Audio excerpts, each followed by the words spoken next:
Chapter 3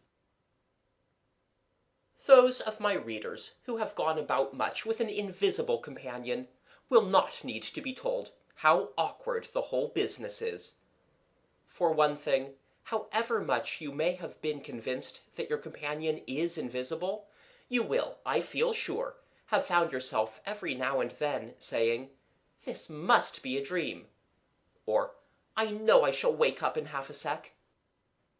And this was the case with Gerald, Kathleen, and Jimmy, as they sat in the white marble Temple of Flora, looking out through its arches at the sunshiny park, and listening to the voice of the enchanted princess, who really was not a princess at all, but just the housekeeper's niece, Mabel Prouse. Though, as Jimmy said, she was enchanted right enough. "It's no use talking," she said again and again, and the voice came from an empty-looking space between two pillars. "I never believed anything would happen, and now it has." "Well," said Gerald kindly, "can we do anything for you? Because if not, I think we ought to be going." "Yes," said Jimmy, "I do want my tea." "Tea!" said the unseen Mabel scornfully. "Do you mean to say you'd go off to your teas and leave me after getting me into this mess?" "Well, of all the unfair princesses I ever met," Gerald began, but Kathleen interrupted. "Oh, don't rag her," she said. "Think how horrid it must be to be invisible." "I don't think," said the hidden Mabel, "that my aunt likes me very much as it is. She wouldn't let me go to the fair because I've forgotten to put back some old trumpery shoe that Queen Elizabeth wore. I got it out from the glass case to try it on." "Did it fit?" asked Kathleen with interest. "Not it. Much too small," said Mabel. "I don't believe it ever fitted anyone." "I do want my tea," said Jimmy. "I do really think perhaps we ought to go," said Gerald. "You see, it isn't as if we could do anything for you." "You'll have to tell your aunt," said Kathleen kindly. "No, no, no!" moaned Mabel invisibly. "Take me with you. I'll leave her a note to say I've run away to sea." "Girls don't run away to sea." "They might," said the stone floor between the pillars. "A stowaways, if nobody wanted a cabin boy. Cabin girl, I mean." "I'm sure you oughtn't," said Kathleen firmly. "Well, what am I to do?" "Really," said Gerald, "I don't know what the girl can do. Let her come home with us, and have—" "Tea! Oh, yes!" said Jimmy, jumping up. "And have a good council." "After tea," said Jimmy. "But her aunt'll find she's gone." "So she would if I stayed." "Oh, come on," said Jimmy. "But the aunt'll think something's happened to her." "So it has." "And she'll tell the police, and they'll look everywhere for me."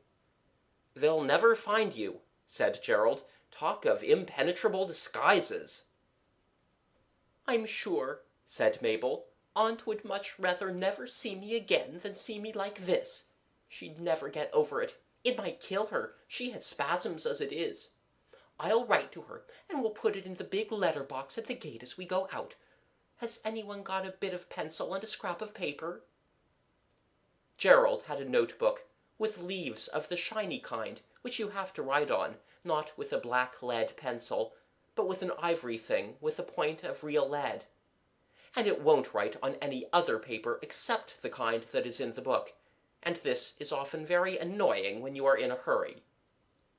Then was seen the strange spectacle of a little ivory stick with a leaden point, standing up at an odd, impossible-looking slant, and moving along all by itself as ordinary pencils do when you are writing with them. "May we look over?" asked Kathleen. There was no answer. The pencil went on writing. "Mayn't we look over?" Kathleen said again. "Of course you may," said the voice near the paper. "I nodded, didn't I? Oh, I forgot. My nodding's invisible too." The pencil was forming round, clear letters on the page torn out of the notebook. This is what it wrote. Dear Aunt, I am afraid you will not see me again for some time. A lady in a motor car has adopted me, and we are going straight to the coast and then in a ship. It is useless to try to follow me. Farewell, and may you be happy. I hope you enjoyed the fair. Mabel. But that's all lies, said Jimmy bluntly. No, it isn't. It's fancy, said Mabel. If I said I've become invisible, she'd think that was a lie anyhow. Oh, come along, said Jimmy. You can quarrel just as well walking. Gerald folded up the note, as a lady in India had taught him to do years before, and Mabel led them by another and very much nearer way out of the park. And the walk home was a great deal shorter, too, than the walk out had been. The sky had clouded over while they were in the Temple of Flora, and the first spots of rain fell as they got back to the house, very late indeed for tea. Mademoiselle was looking out of the window, and came herself to open the door. "But it is that you are in lateness, she cried. "You have had a misfortune? No? All goes well?" "We are very sorry indeed," said Gerald. "It took us longer to get home than we expected. I do hope that you haven't been anxious. I have been thinking about you most of the way home." "Go then," said the French lady, smiling. "You shall have them in the same time, the tea and the supper." Which they did. "How could you say you were thinking about her all the time?" said a voice just by Gerald's ear, when Mademoiselle had left them alone with the bread and butter and milk and baked apples. "It was just as much a lie as me being adopted by a motor lady." "No, it wasn't," said Gerald, through bread and butter. "I was thinking about whether she'd be in a wax or not. So there!" There were only 3 plates, but Jimmy let Mabel have his, and shared with Kathleen. It was rather horrid to see the bread and butter waving about in the air, and bite after bite disappearing from it, apparently by no human agency, and the spoon rising with apple in it, and returning to the plate empty.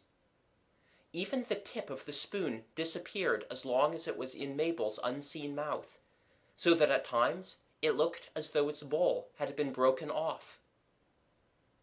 Everyone was very hungry, and more bread and butter had to be fetched. Cook grumbled when the plate was filled for the 3rd time. "I tell you what," said Jimmy, "I did want my tea." "I tell you what," said Gerald, "it'll be jolly difficult to give Mabel any breakfast. Mademoiselle will be here then.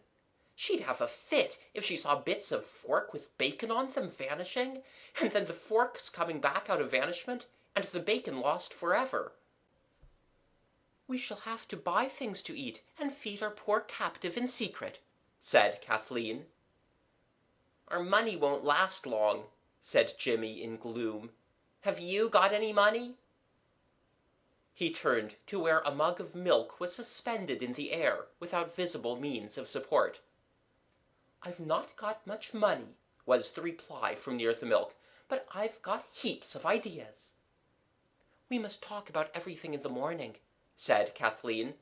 "We must just say good night to Mademoiselle, and then you shall sleep in my bed, Mabel.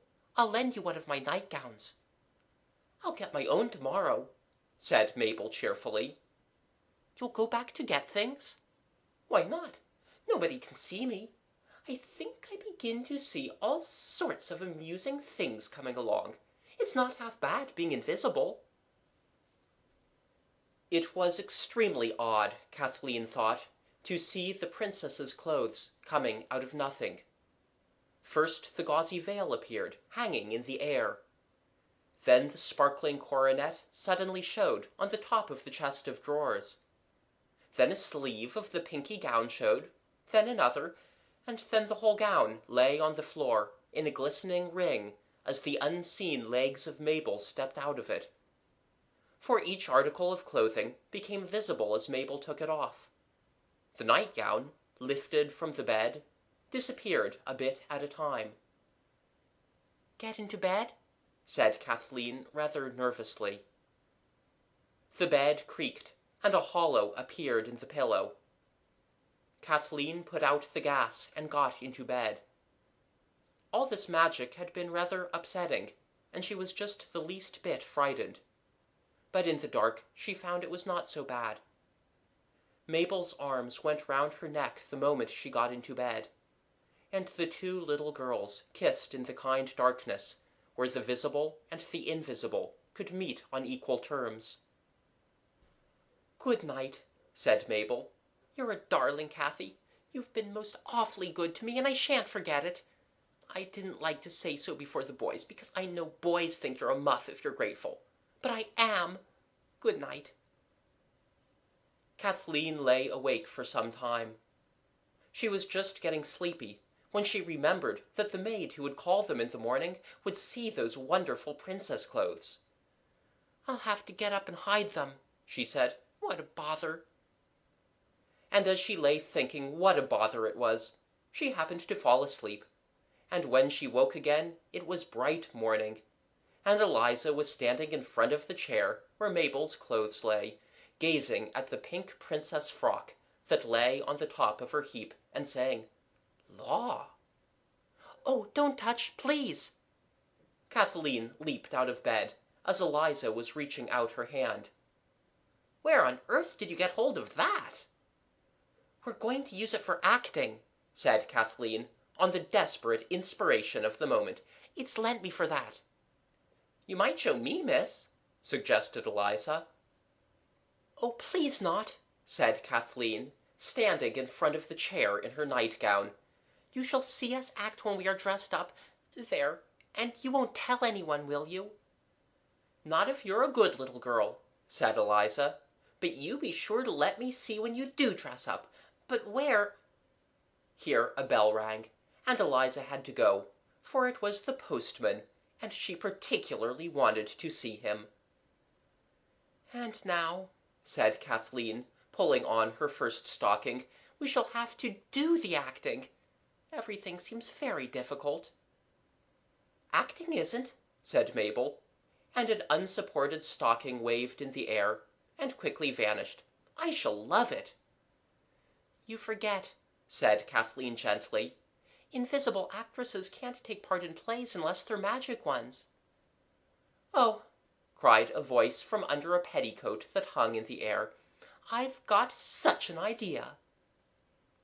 "Tell it us after breakfast," said Kathleen, as the water in the basin began to splash about, and to drip from nowhere back into itself. "And oh, I do wish you hadn't written such whoppers to your aunt. I'm sure we oughtn't to tell lies for anything." "What's the use of telling the truth if nobody believes you?" came from among the splashes. "I don't know," said Kathleen, "but I'm sure we ought to tell the truth." "You can if you like," said a voice from the folds of a towel that waved lonely in front of the wash-hand stand. "All right, we will then, first thing after break. Your break, I mean. You'll have to wait up here till we can collar something and bring it up to you. Mind you dodge Eliza when she comes to make the bed." The invisible Mabel found this a fairly amusing game. She further enlivened it by twitching out the corners of tucked-up sheets and blankets when Eliza wasn't looking. "Drat the clothes," said Eliza. "Anyone 'ud think the things was bewitched." She looked about for the wonderful princess clothes she had glimpsed earlier in the morning, but Kathleen had hidden them in a perfectly safe place, under the mattress, which she knew Eliza never turned. Eliza hastily brushed up from the floor those bits of fluff which come from goodness knows where in the best regulated houses. Mabel, very hungry and exasperated at the long absence of the others at their breakfast, could not forbear to whisper suddenly in Eliza's ear, "Always sweep under the mats." The maid started and turned pale. "I must be going silly," she murmured, "though it's just what mother always used to say. Hope I ain't going dotty like Aunt Emily. Wonderful what you can fancy, ain't it? She took up the hearth-rug all the same, swept under it, and under the fender. So thorough was she, and so pale, that Kathleen, entering with a chunk of bread raided by Gerald from the pantry window, exclaimed, "Not done yet?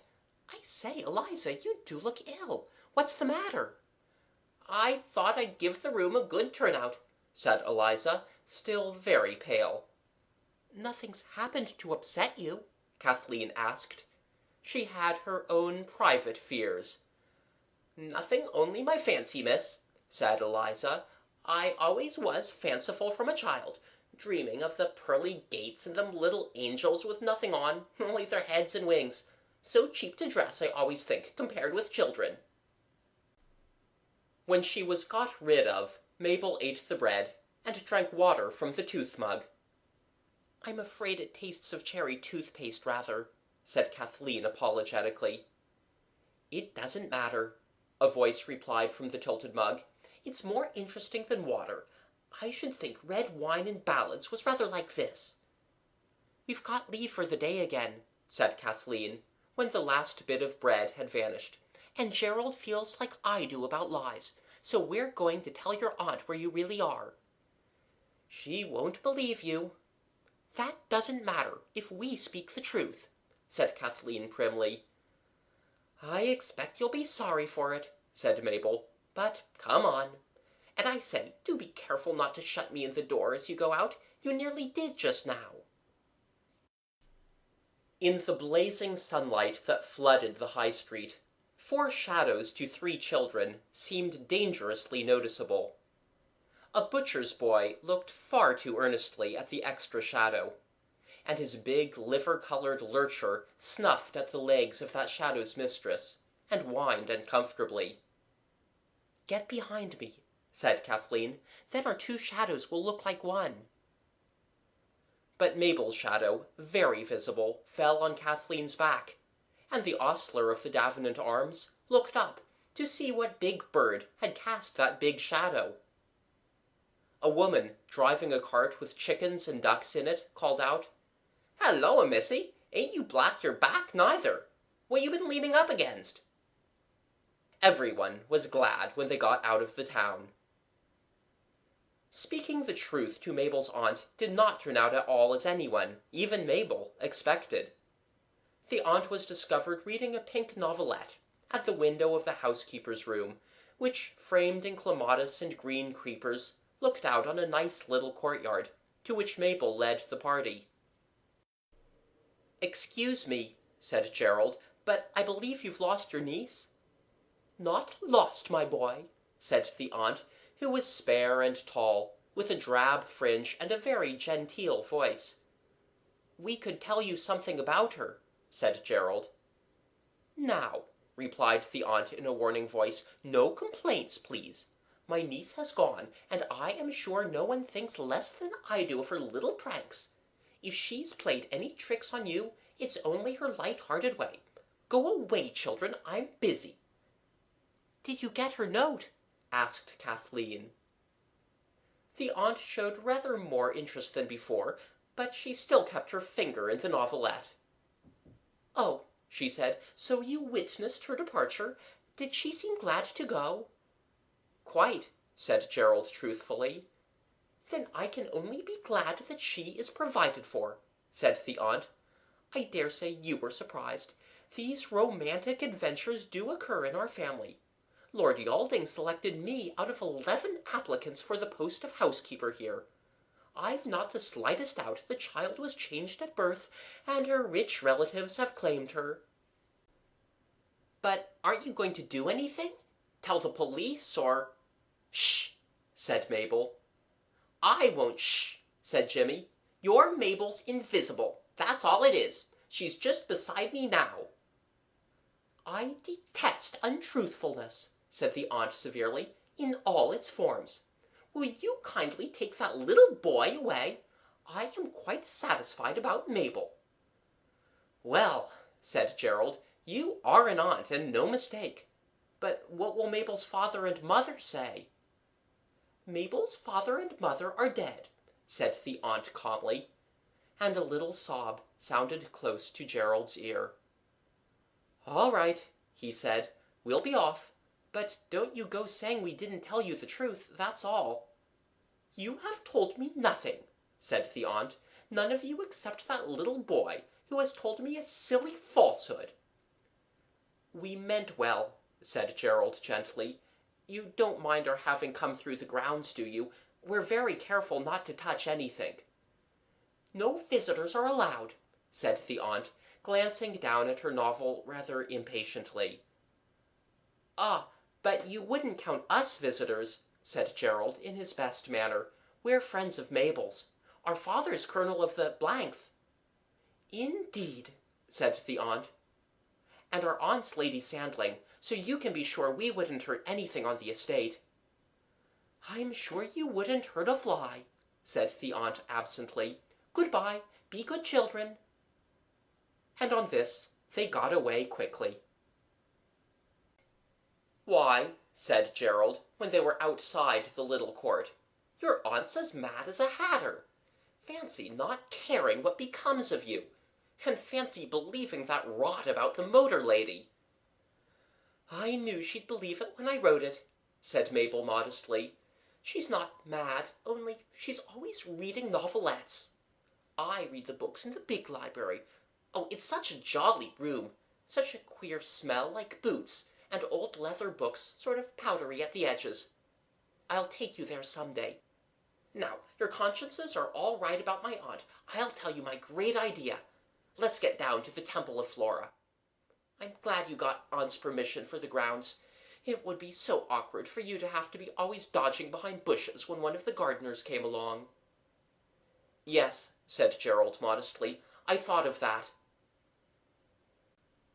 The day was as bright as yesterday had been, and from the white marble temple the Italian-looking landscape looked more than ever like a steel engraving colored by hand, or an oleographic imitation of one of Turner's pictures. When the three children were comfortably settled on the steps that led up to the white statue, the voice of the fourth child said sadly, "I'm not ungrateful, but I'm rather hungry. And you can't be always taking things for me through your larder window. If you like, I'll go back and live in the castle. It's supposed to be haunted. I suppose I could haunt it as well as anyone else. I am sort of a ghost now, you know. I will if you like." "Oh, no," said Kathleen kindly. "You must stay with us." "But about food. I'm not ungrateful, really I'm not. But breakfast is only breakfast, and bread's only bread." "If you could get the ring off, you could go back." "Yes," said Mabel's voice, "but you see, I can't. I tried again last night in bed, and again this morning. And it's like stealing, taking things out of your larder, even if it's only bread." "Yes, it is," said Gerald, who had carried out this bold enterprise. "Well now, what we must do is to earn some money." Jimmy remarked that this was all very well, but Gerald and Kathleen listened attentively. "What I mean to say," the voice went on, "I'm really sure is all for the best, me being invisible. We shall have adventures, you see if we don't." "Adventures," said the bold buccaneer, "are not always profitable." It was Gerald who murmured this. "This one will be, anyhow, you see. Only you mustn't all go. Look here, if Jerry could make himself look common—" "That ought to be easy," said Jimmy, and Kathleen told him not to be so jolly disagreeable. "I'm not," said Jimmy, only he has an inside feeling that this Mabel of yours is going to get us into trouble," put in Gerald, "like La Belle Dame sans merci, and he does not want to be found in future ages alone and palely loitering in the middle of sedge and things." "I won't get you into trouble, indeed I won't," said the voice. "Why, we're a band of brothers for life, after the way you stood by me yesterday. What I mean is, Gerald can go to the fair and do conjuring." "He doesn't know any," said Kathleen. I should do it really, said Mabel, but Jerry could look like doing it. Move things without touching them, and all that. But it wouldn't do for all three of you to go. The more there are of children, the younger they look, I think, and the more people wonder what they're doing all alone by themselves. The accomplished conjurer deemed these the words of wisdom, said Gerald, and answered the dismal, "Well, what about us?" of his brother and sister by suggesting that they should mingle unsuspected with the crowd. "But don't let on that you know me," he said, "and try to look as if you belonged to some of the grown-ups at the fair. If you don't, as likely as not you'll have the kind policeman taking the little lost children by the hand and leading them home to their stricken relations. French governess, I mean." "Let's go now," said the voice that they never could get quite used to hearing, coming out of different parts of the air as Mabel moved from one place to another. So they went. The fair was held on a waste bit of land, about half a mile from the castle gates. When they got near enough to hear the steam organ of the merry-go-round, Gerald suggested that, as he had ninepence, he should go ahead and get something to eat, the amount spent to be paid back out of any money they might make by conjuring. The others waited in the shadows of a deep-banked lane, and he came back quite soon, though long after they had begun to say what a long time he had been gone. He brought some Barcelona nuts, red-streaked apples, small sweet yellow pears, pale pasty gingerbread, a whole quarter of a pound of peppermint bull's-eyes, and 2 bottles of ginger beer. "It's what they call an investment," he said, when Kathleen said something about extravagance. "We shall all need special nourishing to keep our strength up, especially the bold conjurer." They ate and drank. It was a very beautiful meal, and the far-off music of the steam organ added the last touch of festivity to the scene. The boys were never tired of seeing Mabel eat, or rather of seeing the strange, magic-looking vanishment of food, which was all that showed of Mabel's eating. They were entranced by the spectacle, and pressed on her more than her just share of the feast, just for the pleasure of seeing it disappear. "My aunt," said Gerald again and again, "that ought to knock 'em." It did. Jimmy and Kathleen had the start of the others, and when they got to the fair they mingled with the crowd, and were as unsuspected as possible. They stood near a large lady who was watching the cocoanut shies, and presently saw a strange figure with its hands in its pockets strolling across the trampled yellowy grass, among the bits of drifting paper and the sticks and straws that always litter the ground of an English fair. It was Gerald, but at first they hardly knew him.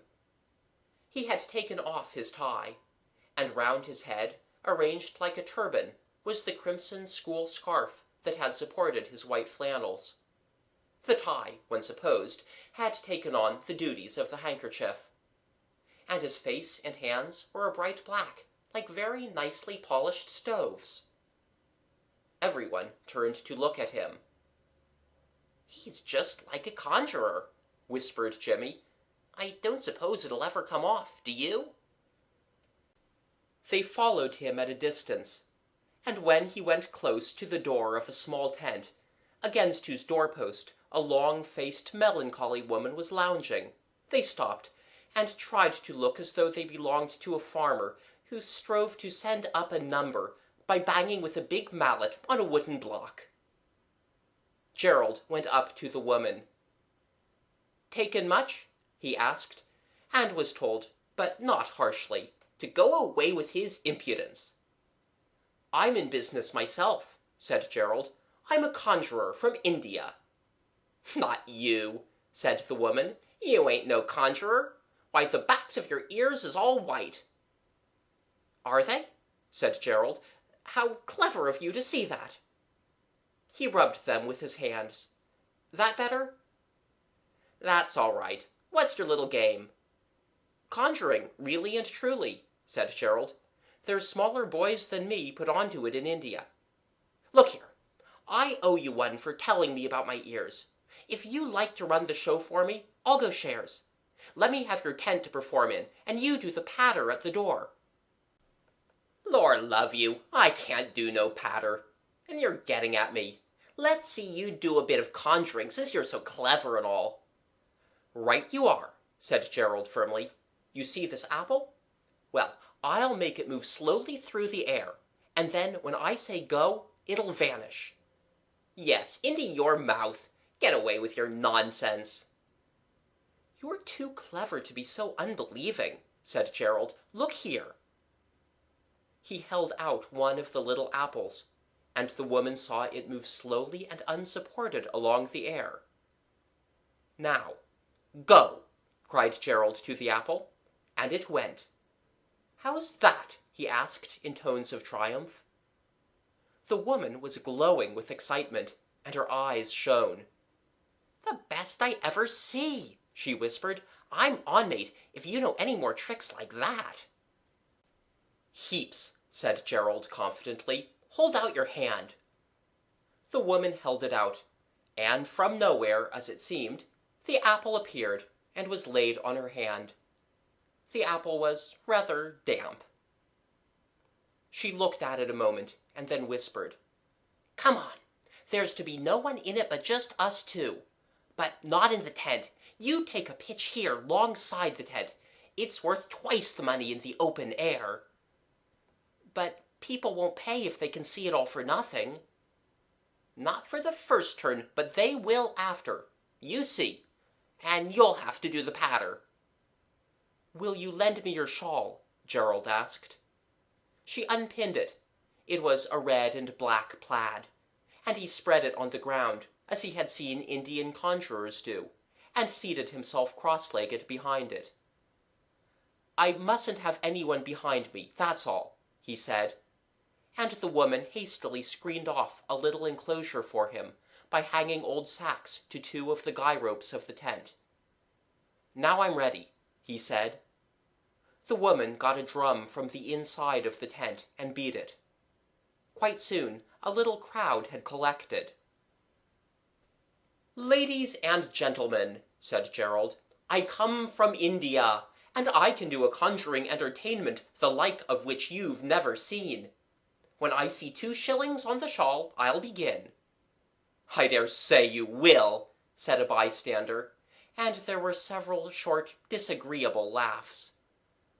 "Of course," said Gerald, "if you can't afford 2 shillings between you—" There were about 30 people in the crowd by now. "I say no more." 2 or 3 pennies fell on the shawl, then a few more, then the fall of copper ceased. "9 pence," said Gerald.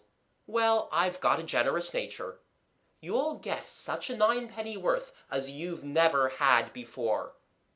I don't wish to deceive you. I have an accomplice, but my accomplice is invisible." The crowd snorted. "By the aid of that accomplice," Gerald went on, "I will read any letter that any of you may have in your pocket. If one of you will just step over the rope and stand beside me, my invisible accomplice will read that letter over his shoulder." A man stepped forward, a ruddy-faced, horsey-looking person. He pulled a letter from his pocket and stood in the plain sight of all, in a place where everyone saw that no one could see over his shoulder. "Now," said Gerald. There was a moment's pause. Then, from quite the other side of the enclosure, came a faint, far-away, sing-song voice. It said, "Sir, yours of the 15th duly to hand. With regard to the mortgage on your land, we regret our inability—" "Stow it!" cried the man, turning threateningly on Gerald. He stepped out of the enclosure, explaining that there was nothing of that sort in his letter. But nobody believed him, and a buzz of interested chatter began in the crowd, ceasing abruptly when Gerald began to speak. "Now," he said, laying the 9 pennies down on the shawl, "you keep your eyes on those pennies, and one by one you'll see them disappear." And of course they did. Then, one by one, they were laid down again by the invisible hand of Mabel. The crowd clapped loudly. "Bravo!" "That's something like!" "Show us another!" cried the people in the front rank. And those behind pushed forward. "Now," said Gerald, "you've seen what I can do, but I don't do any more till I see 5 shillings on this carpet." And in 2 minutes 7 and 3 pence lay there, and Gerald did a little more conjuring. When the people in front didn't want to give any more money, Gerald asked them to stand back and let the others have a look in. I wish I had time to tell you of all the tricks he did. The grass round his enclosure was absolutely trampled off by the feet of the people who thronged to look at him. There is really hardly any limit to the wonders you can do if you have an invisible accomplice.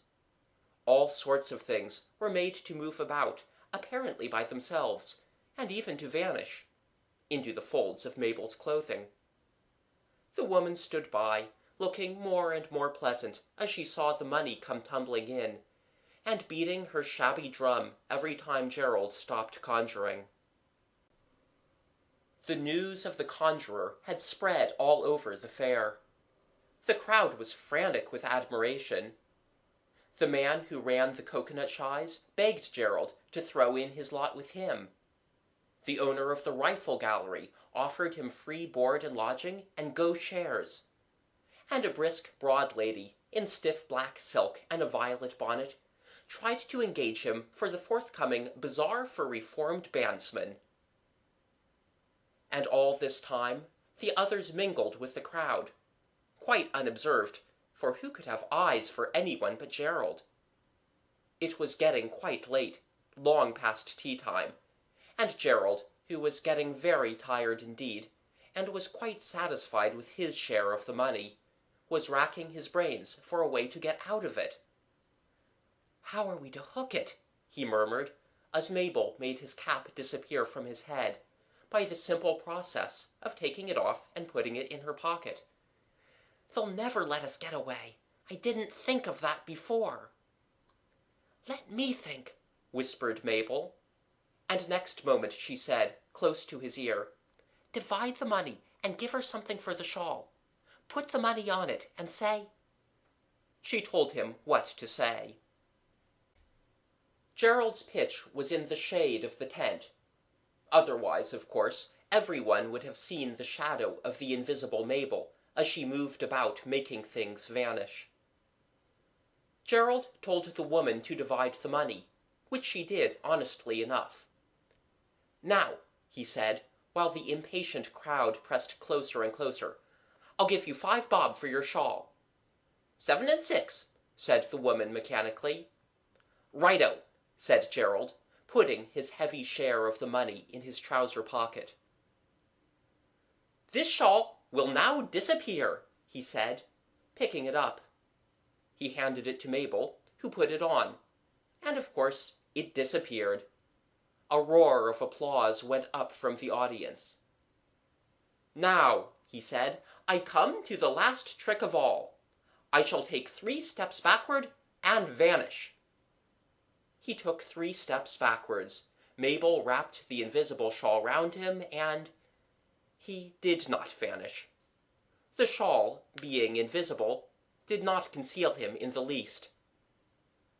"Yah!" cried a boy's voice in the crowd. "Look at him. He knows he can't do it." "I wish I could put you in my pocket," said Mabel. The crowd was crowding closer. At any moment they might touch Mabel, and then anything might happen. Simply anything. Gerald took hold of his hair with both hands, as his way was when he was anxious or discouraged. Mabel, in invisibility, wrung her hands as people are said to do in books. That is, she clasped them and squeezed very tight. "Oh!" she whispered suddenly. "It's loose. I can get it off. Not— Yes, the ring!" "Come on, young master, give us summat for our money," a farm labourer shouted. "I will," said Gerald. "This time I really will vanish." "Slip round into the tent," he whispered to Mabel. "Push the ring under the canvas, then slip out at the back and join the others. When I see you with them, I'll disappear. Go slow, and I'll catch you up." "It's me," said a pale and obvious Mabel in the ear of Kathleen. "He's got the ring. Come on, before the crowd begins to scatter." As they went out of the gate, they heard a roar of surprise and annoyance rise from the crowd, and knew that this time Gerald really had disappeared. They had gone a mile before they heard footsteps on the road, and looked back. No one was to be seen. Next moment Gerald's voice spoke out of clear, empty-looking space. "Hello," it said gloomily. "How horrid!" cried Mabel. "You did make me jump. Take the ring off. It makes me feel quite creepy, you being nothing but a voice." "So did you us," said Jimmy. "Don't take it off yet," said Kathleen, who was really rather thoughtful for her age. "Because you're still black, I suppose, and you might be recognized, and eloped with by gypsies, so that you should go on doing conjuring forever and ever." "I should take it off," said Jimmy. "It's no use going about invisible, and people seeing us with Mabel and saying we've eloped with her." "Yes," said Mabel impatiently, "that would be simply silly. And besides, I want my ring." "It's not yours any more than ours, anyhow," said Jimmy. "Yes, it is," said Mabel. "Oh, stow it," said the weary voice of Gerald beside her. "What's the use of jawing?" "I want the ring," said Mabel rather mulishly. "Want!" The words came out of the still evening air. "Want must be your master. You can't have the ring. I can't get it off." End of chapter 3.